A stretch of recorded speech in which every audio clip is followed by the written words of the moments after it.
Speaking of Biden getting convicted, Biden could face investigation over his response to the Hawaii wildfires. Let's check out a clip. Well, all week, critics have hit President Biden on that bizarre and heartless comparison he made between a small kitchen fire at his house several years ago to Maui's fire disaster. Now the administration's response could face a congressional investigation. Here's House Speaker Kevin McCarthy. I'm very concerned about the response. We still have hundreds of individuals that are missing. I think there's going to have to be a congressional investigation in response to what happened now. How could we lose that many Americans in today's age? And the federal response seems very delayed. The president's response, I have no comment. That's unacceptable. Survivors of now the deadliest wildfire in modern American history are sharing their stories. Some say they had no choice but to disobey those mandatory evacuation orders because the only road out of Lahaina was barricaded. The gridlock got even worse when drivers abandoned their cars to jump into the Pacific Ocean. Everything was on fire. That's Survivors so messed are blaming up. both the local and federal governments for the response. And Clay Travis is the founder of Outkick. Look, I follow you on social media. I know you've talked with a lot of people.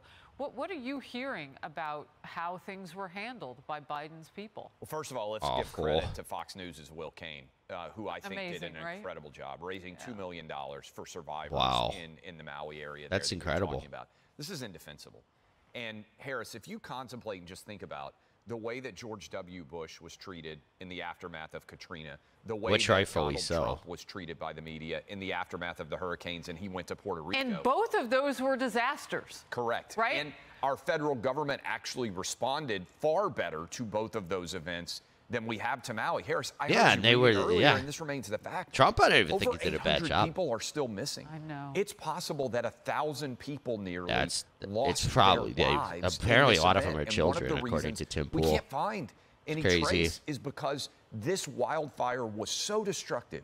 For Joe Biden to show up and say this reminded him of a kitchen fire 19 years ago. Biden is awesome. He fell asleep in the victims meeting. Corvette and his cat and his wife in a 20-minute kitchen fire were somehow in any way analogous to what happened in Maui.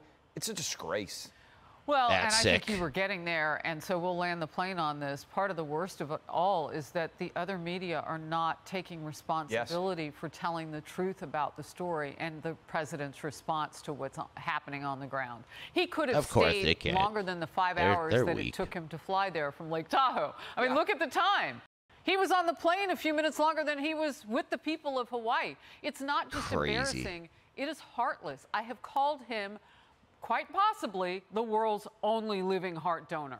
But it gets worse when the media act the same way. Like they don't care. They called him on CNN the empathizer in chief. They not only said that he did a good job. He wouldn't even comment and just smirked about it. He was on his beach vacation, no commented a reaction to Hawaii. Yeah, and he would smirk and then say no comment. Yeah, that's right. Continuing vacation. He was in a Pilates class when Prigozhin got shot down and said he couldn't comment on that either. What is this guy doing on a day-to-day basis? Look, you may have heard me say worst president ever. That's saying a lot. He's done. It's sad. He's done before he leaves the job. It is very sad. And he's still running for 2024, though. From Hunter Biden's infamous laptop now. This time it shows he traveled with his then Vice President father to more than 12 foreign countries. They were official trips for his dad. In 2010, Hunter emailed a business associate about a proposed meeting in Serbia, saying that he could catch a ride there on taxpayer-funded Air Force Two. Hunter's name came up at the Republican presidential debate last night. Going into business the laws apply to everybody. Taxpayer and when money. Hunter Biden fills out a fake application, a false application for a gun permit, and then is facing a 10-year mandatory minimum, which was mandated by legislation sponsored by his father. And then you have a Justice Department that walks away from those charges. We're telling people that the law doesn't apply to everybody. In the Christie administration, he would go to jail for 10 years. House Speaker Kevin McCarthy warning this week that he would consider an impeachment inquiry now if the special counsel in the Hunter Biden case tries to block House investigations. Clay. There should 100% be a impeachment proceeding, I believe, brought against Joe Biden. And we have talked about this, and maybe one of the most dishonest things that the media is doing now is constantly saying there's no evidence that Joe Biden was involved in Hunter Biden's business dealings. So Hunter ridiculous. Talks about his dad in his business dealings all the time. That laptop screwed him so bad. Archer's testimony 20 times. We know there are allegations that Burisma paid millions of dollars to potentially both Hunter and Joe Biden. That's an under oath allegation. We know certainly that there were a ton of connections between Hunter and Joe Biden. I just asked this question.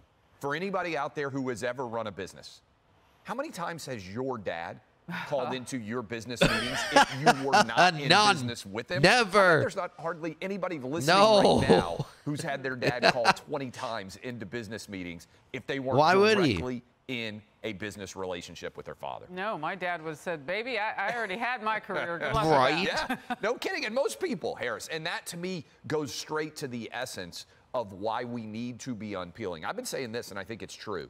If you look at the allegations against Richard Nixon, you look at the allegations against Bill Clinton, and the allegations against Donald Trump, Joe Biden has been credibly accused by under oath witnesses of more severe crimes in office than Nixon, Clinton, and Trump combined, in my opinion. Clay Travis with the last word. Yeah, he's Good right. To see you. Thank you. It's crazy.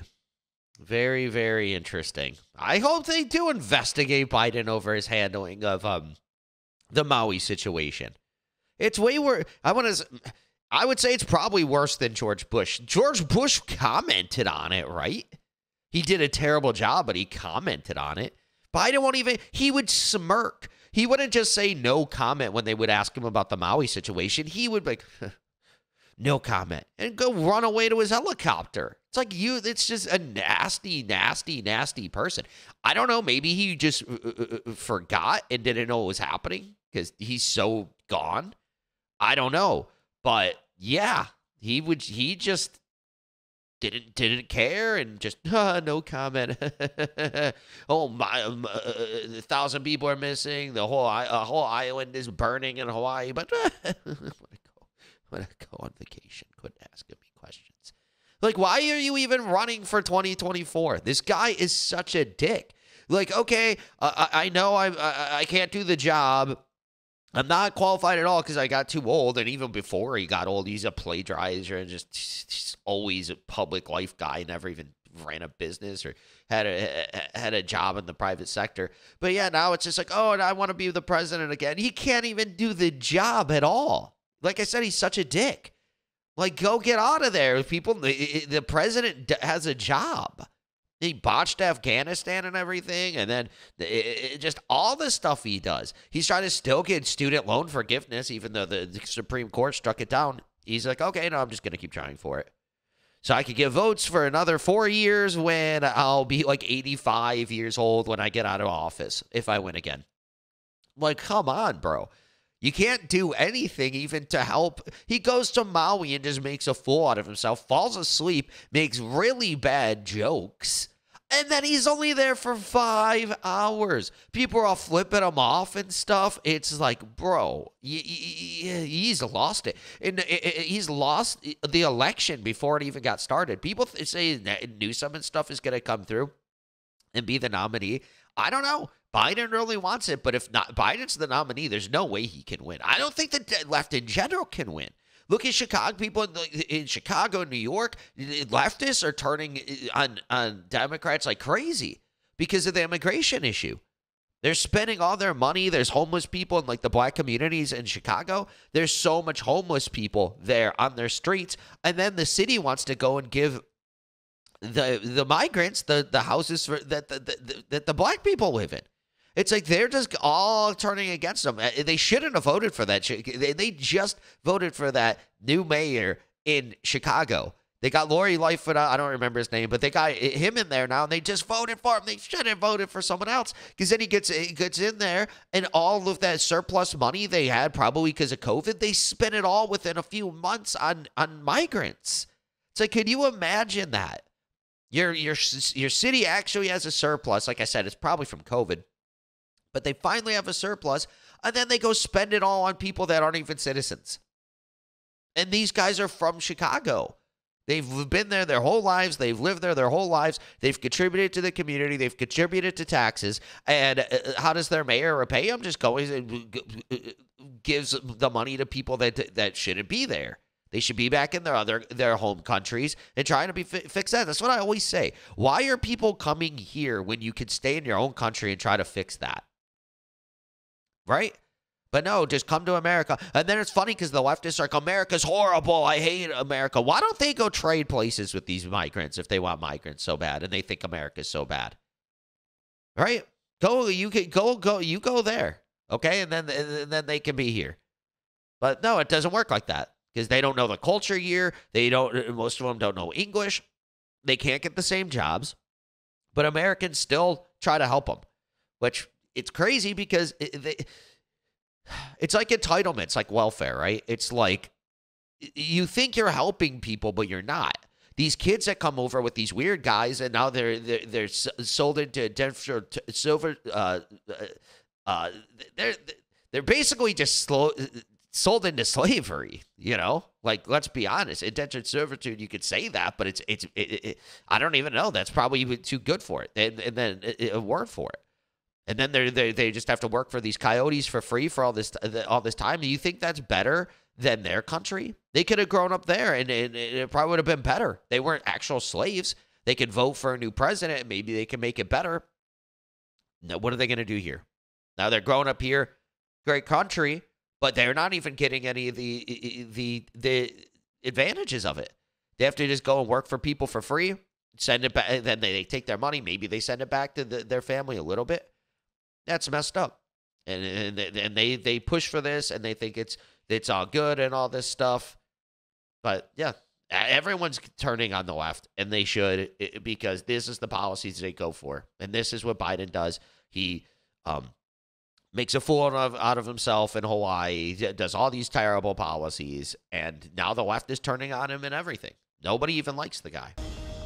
If you like this video, be sure to subscribe for daily news updates, smash that like button, share this video with your friends, and share your thoughts on the story in the comments below. I'll catch you in the next one. Peace out.